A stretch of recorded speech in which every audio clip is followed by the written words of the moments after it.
The Somerset hills rolled endlessly under a heavy English sky, their emerald slopes crisscrossed with ancient drystone walls.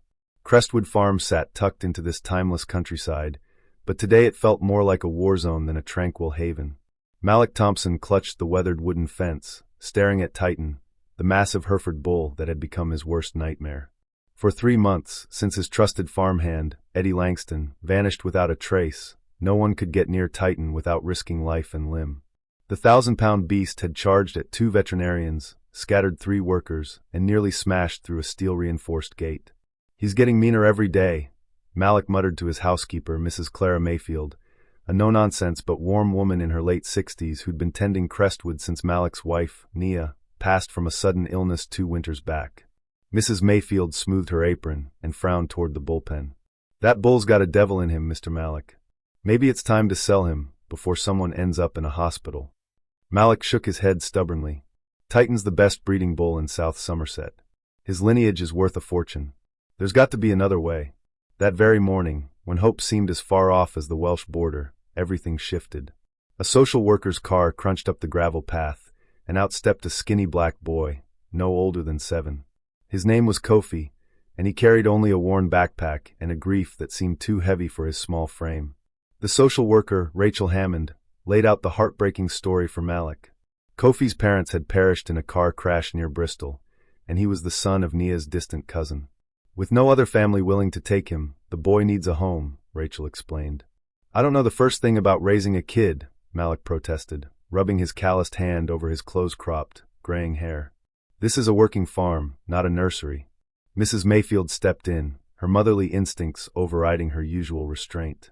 "Don't talk nonsense, Mr. Malak. This house has raised children before. The boy needs kin, and kin is kin, no matter how far removed." Kofi stood quietly through the exchange, his deep brown eyes scanning the farm with a mix of curiosity and caution. Kofi was small for his age, with a tight crop of curly black hair and clothes that hung loosely, clearly passed down from someone older. He barely spoke, responding only with a nod or shake of his head when addressed. After Rachel Hammond finished the paperwork and drove off, Malak stood there, staring at the boy now unexpectedly in his care. "Well, all right then," he said, scratching his neck awkwardly. "Guess you'll take the spare room upstairs." Mrs. Clara Mayfield took over with her usual efficiency, ushering Kofi into the farmhouse kitchen for a proper meal. The kitchen was a cozy slice of Somerset life, with its old cast-iron range, exposed wooden beams, and shelves stacked with jars of homemade chutney and rustic pottery. Kofi ate his cottage pie quietly, his eyes occasionally drifting to the window where Titan paced restlessly in his pen, a dark silhouette against the green hills. The next morning, while Malak was in the village of Wellow, discussing Titan's dangerous behavior with other farmers at the Fox and Badger Inn, Kofi slipped out of the farmhouse unnoticed. Mrs. Mayfield was busy pegging laundry on the line behind the house, humming an old Somerset folk tune, oblivious to the boy's absence. Kofi wandered through the farm, past the weathered stone barn where sheep clustered, past the chicken coop where hens scratched at their feed, until he found himself at Titan's enclosure. The massive bull stood in the center of the paddock, his reddish-brown coat catching the faint morning light. For months, Titan had charged at anyone who neared his fence. Veterinarians suggested tranquilizers just to approach him, and farmhands flat-out refused to enter his paddock. But when Kofi stepped up to the wooden rails, something remarkable happened. Titan lifted his enormous head and locked eyes with the boy. Instead of the usual snorting and pawing that signaled an attack, the bull simply stared. His nostrils flared, catching Kofi's scent, but there was no hostility in his stance. Kofi, guided by some quiet instinct, slowly stretched out his small hand toward the fence. "Hey there," he whispered softly. "You look lonely." Titan took a cautious step forward, then another, his movements slow and deliberate. When he reached the rails, he lowered his massive head until his muzzle was inches from Kofi's outstretched hand. Mrs. Mayfield, having finished the laundry, realized Kofi was missing and began searching the farm, her calls growing sharper with worry. When Mrs. Clara Mayfield spotted Kofi at Titan's enclosure, her breath caught in her throat. She opened her mouth to shout, but stopped short, frozen by the sight before her. Titan, the bull that had terrorized grown men, was letting Kofi gently touch his nose through the fence rails. The beast stood perfectly still, accepting the small boy's touch with a calmness that defied reason. Mrs. Mayfield slipped back to the farmhouse, her hands trembling as she dialed Malik at the Fox and Badger Inn.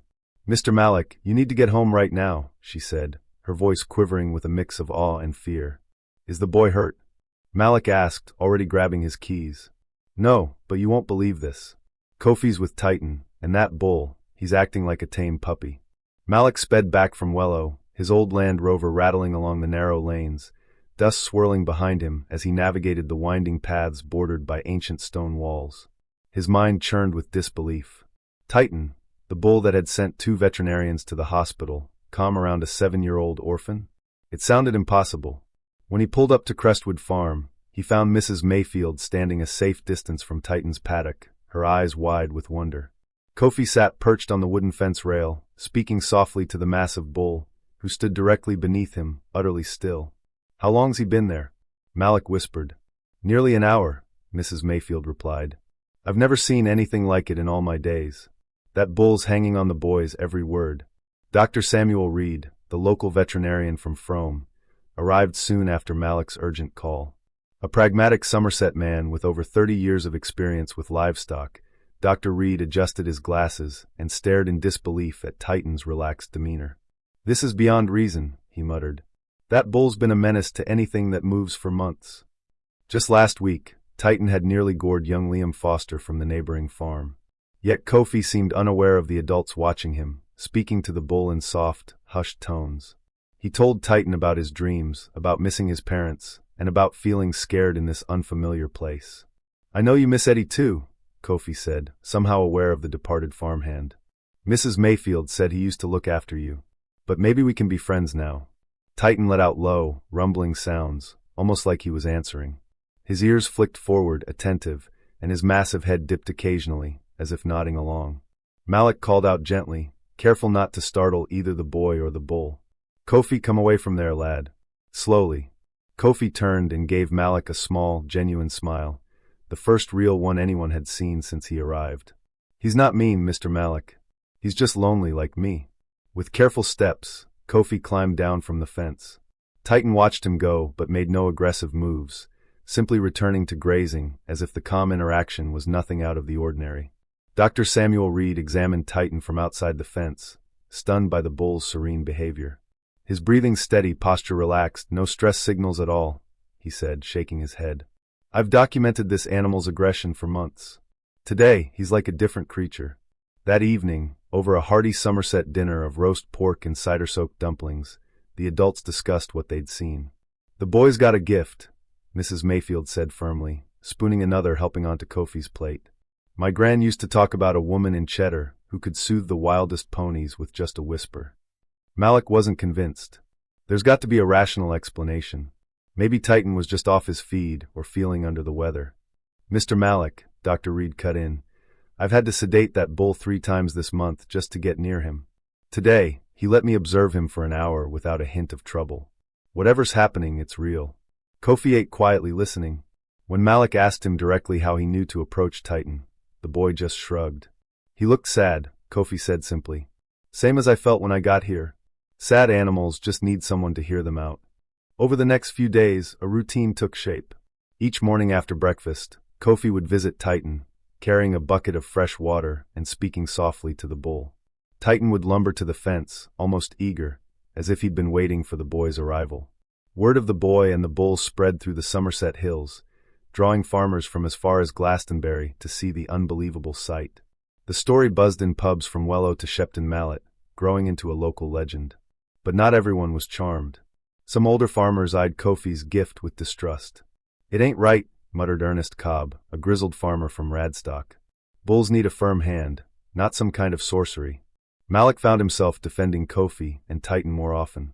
The boy had brought an unexpected calm to Crestwood Farm. Even the other animals seemed at ease around him. Sheep trailed him in their pasture, farm cats wove around his ankles, and the usually flighty hens let him gather eggs without a single flap. One afternoon, as Kofi taught Titan to respond to simple voice commands, Mrs. Clara Mayfield made a discovery that changed everything. While sorting through Nia Thompson's old photo albums, she found pictures from several years back. In one, taken at a summer fair in Wello, she spotted a young couple with a small boy who looked strikingly like Kofi. "Mr. Malik," Mrs. Mayfield called, her voice bright with excitement. "You've got to see this." Malik studied the photo, his breath catching. The couple was unmistakably Kofi's parents, and they'd visited Crestwood Farm years ago during one of Nia's charity events for Bristol families. In the background stood a young Titan, still a calf. They came to the summer fair, Malik recalled suddenly. Nia always opened the farm to families who couldn't afford a countryside trip. Kofi must have been here as a toddler. The discovery explained it all. Kofi's ease on the farm, his uncanny sense of where things were, and most strikingly his bond with Titan, who'd been just a calf during that visit. When Mrs. Mayfield showed Kofi the photo, his face lit up with recognition. "I remember now," he said. "Titan was little then. I fed him apples." They weren't strangers meeting for the first time. They were old friends, reunited after years apart. The revelation of Kofi's childhood connection to Titan reshapes his future at Crestwood Farm and transforms Malik's feelings toward the boy he reluctantly took in. The discovery that Kofi had visited the farm as a toddler, feeding apples to a young Titan, explains his immediate comfort, his ease with the animals, and his extraordinary bond with the bull. It's as if the farm was always part of him. "You were home before you even got here," Malik said quietly, studying the old photo of a tiny Kofi with the calf. "You've always been family." For Kofi, the memories of that long-ago visit flood back. The warmth of Nia's kitchen, the earthy scent of hay in the barns, the joy of playing with a gentle calf named Titan. For the first time since his parents' death, he feels anchored, truly belonging at Crestwood. Dr. Samuel Reed begins documenting Kofi's interactions with all the farm animals, not just Titan. His findings are remarkable.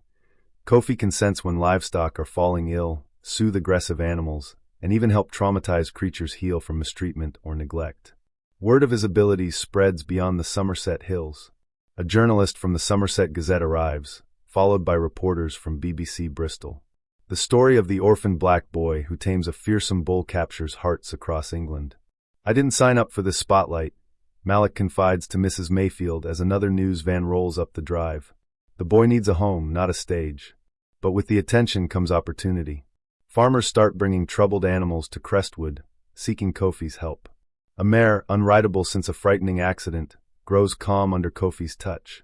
A collie, listless after its owner's death, regains its spark through Kofi's patient care. "The boy's got a rare gift," Dr. Reed notes. "He could help animals across the country, but we can't let him be exploited." Malik sets firm boundaries. Kofi can work with animals only a few hours a day, always supervised, and never with any creature too dangerous. His education comes first, with special arrangements at Wellow Primary School to balance his unique circumstances. For Kofi's future, this connection suggests a path where he could grow into a skilled animal caretaker, perhaps even a healer of sorts, using his gift to benefit Crestwood and beyond. The farm becomes not just a home, but a place where he can thrive, blending his instinctive talents with a stable, structured life. For Malik, the shift is profound. The boy he hesitated to take in is no longer a stranger, but a vital part of the farm's heart, a reminder of Nia's legacy and a reason to hope again. Malik's reluctance gives way to a quiet pride and protectiveness, seeing Kofi as family in every sense, bound by shared history and purpose. The income from Kofi's consultations breathed new life into Crestwood Farm's finances. Malik poured the funds into upgrading facilities, enhancing veterinary care, and establishing a trust for Kofi's future education. One evening, as they sat by the crackling fire in the farmhouse's cozy living room, Malik made a life-changing decision. "Kofi," he said, looking at the boy engrossed in a book about animal behavior, "I've got something important to ask." Kofi glanced up, curious. "Would you like me to adopt you legally, to make you a Thompson, and ensure this farm is always your home?" Kofi's face lit up with the widest smile Malik had ever seen. "For real? You'd want me as your son?" "You've been my son since the day you stepped foot here," Malik said, his voice heavy with emotion. "I just want to make it official." Mrs. Mayfield, eavesdropping from the kitchen, dabbed at her eyes with a dish towel. The once quiet farmhouse was a true home again. The adoption was finalized within months, with the village of Wellow throwing a celebration for Kofi Thompson, now officially part of the Crestwood family. Titan, in his own way, had brought them together. But their biggest challenge loomed. Dr. Evelyn Carver, a prominent animal psychologist from Bristol University, arrived with concerns about Kofi's well-being. "There are ethical questions about profiting from a child's abilities," she stated flatly. I'm here to assess whether this setup serves the boy's best interests. Malik's stomach dropped. He dreaded this moment. Dr. Carver spent 3 days observing Kofi's interactions with Titan and other animals, interviewing farmhands, Mrs. Mayfield, and Kofi's teachers at Wellow Primary School. The boy seems healthy and well-adjusted, she conceded, though her tone remained guarded. But I'm troubled by the pressure he may face to perform for paying clients. He's never forced to work with any animal, Malik countered. Kofi decides which cases to take, and we only accept animals that truly need his help. Dr. Carver wasn't convinced. I'm recommending Kofi be placed in a more traditional environment for proper psychological evaluation, free from the exploitation of his so-called gift. The word so-called lingered like a gauntlet thrown down, challenging everything they'd built. Kofi, who had been listening quietly, suddenly spoke up. You don't think animals feel things, do you? Dr. Evelyn Carver glanced at the boy with a practiced air of dismissal. Animals have instincts and conditioned responses, young man. They don't experience complex emotions like humans do. Titan does, Kofi said simply. Want me to show you? What followed became the talk of academic circles for years. Kofi led the group to Titan's enclosure and spoke to the bull in a clear, steady voice. Titan, this lady thinks you don't understand anything. She thinks you're just a dumb animal. Show her how you feel about that. Titan's demeanor shifted instantly. The normally gentle bull reverted to his old aggressive ways, but only toward Dr. Carver. He snorted, pawed the earth, and made mock charges at the fence whenever she moved. Dr. Carver stepped back, visibly rattled, as Titan's aggression flared. This proves nothing, she insisted, her voice unsteady. The animal is just reacting to visual cues. Really? Kofi asked, his tone guileless. He turned to Titan and softened his voice. It's okay, Titan. She's just scared because she doesn't get it. Be nice now. Instantly, Titan calmed, returning to grazing as if the outburst had never happened. Dr. Carver remained unmoved. I still believe removing the child from this environment is in his best interest. This fixation on animals isn't healthy for a developing mind. Kofi, surprising everyone, made a bold decision. He asked Malik to organize a meeting the next morning at Crestwood Farm with representatives from social services, the RSPCA, and the local education board. I want to speak for myself, he declared, with a maturity far beyond his 8 years. The meeting took place in the farm's main barn, turned into an impromptu courtroom to decide Kofi's future. Nearly 30 people gathered, journalists, officials, and neighboring farmers there to support the boy. Kofi stood before the crowd, small but resolute, with Titan visible through the barn's open doors. My name is Kofi Thompson, he began, his young voice ringing clear. When my parents died, I thought I'd never feel happy again. I felt alone and scared, and I didn't think anyone would ever love me, Kofi said, pausing to look directly at Dr. Carver. Then I came here and found Titan. He was alone and scared too, just like me. We helped each other feel better. His voice grew steadier. Dr. Carver thinks living here is hurting me, but she's wrong. This is the first place I've felt safe since my parents died. Mr. Malik loves me, Mrs. Mayfield takes care of me, and Titan is my best friend. He gestured toward the bull, who had edged closer to the barn, as if sensing the weight of the moment. I know some people think what I do with animals is weird, but it makes me happy to help them. When a scared horse learns to trust again, or a sick cow gets better, I feel like I'm doing something that matters. Dr. Carver cut in. But don't you want normal friendships with other children? Don't you want to play games instead of spending all your time with farm animals? Kofi smiled softly. I have friends at school, and I play games. But Titan and the other animals are my friends too. Why can't I have both? Mrs. Langley, the headmistress of Wellow Primary School, stood up. If I may, Kofi's academic performance is outstanding. His social skills are typical for his age, and his psychological evaluations show a remarkably well-adjusted child. The only extraordinary thing about Kofi is his unique ability with animals. Dr. Reed added his expertise. In 30 years as a veterinarian, I've never seen anyone like Kofi. He communicates with and heals traumatized animals in ways conventional methods can't touch. One by one, farmers stood to share stories of Kofi's impact. A mare that wouldn't let anyone near her after a barn fire, now calm under Kofi's care. A dairy cow that stopped producing milk, thriving again after his attention. A sheepdog that turned aggressive after its owner's passing, now working happily again. In each case, Kofi's gentle, patient approach succeeded where others had failed. But the most striking moment came from Titan himself. As if sensing Kofi's future was at stake, the massive bull approached the barn's open doors and let out a deep, resonant call that seemed to carry a weight of its own. Kofi walked to the door and placed his hand on Titan's nose through the wooden slats. "He's saying he needs me," Kofi said softly. "And I need him too." The barn fell silent as everyone witnessed the profound connection between Kofi and Titan, a bull once deemed too dangerous to approach. Dr. Evelyn Carver, visibly shaken despite her academic skepticism, finally spoke. I must concede that what I've seen here challenges my assumptions about animal psychology and human-animal bonds. She paused, scanning the faces of those who clearly cherished Kofi. Perhaps there are forms of communication and healing that science hasn't fully grasped. A week later, the official decision arrived. Kofi would stay at Crestwood Farm with his adoptive father, Malik, continuing his education while working with animals under strict supervision. Dr. Carver requested to return periodically to study Kofi's methods, eager to explore new approaches to animal therapy. As autumn faded into winter in the Somerset Hills, Kofi settled into a routine balancing childhood joys with his remarkable gift. He attended Wellow Primary School, played with village friends, helped with farm chores, and continued his work with troubled animals. Titan remained his closest companion, transformed from a fearsome beast into a gentle giant, helping Kofi show other animals that humans could be trusted. On quiet evenings, Kofi and Malik sat by the fireplace while Mrs. Mayfield knitted nearby, discussing the future. Kofi dreamed of becoming a veterinarian, perhaps opening a clinic for animals beyond conventional help. "You know, son," Malik said one evening, watching Kofi sketch Titan in his notebook, "when you first came here, I thought taking you in would be the hardest thing I'd ever do." Kofi glanced up. "And now?" Malik's weathered face softened with a warm smile. "Now I know it was the greatest gift.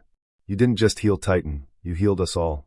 Outside, snow dusted the Somerset countryside, blanketing Crestwood Farm in serenity. In his warm stall, Titan rested peacefully, secure in the knowledge that his best friend was safe and happy nearby. The lonely bull and the grieving boy had found what they needed: a family, a home where their bond was cherished, and a future brimming with hope for helping others. Kofi's story became a legend across England, not just as the boy who connected with animals, but as proof that unlikely friendships can mend deep wounds and forge unbreakable families.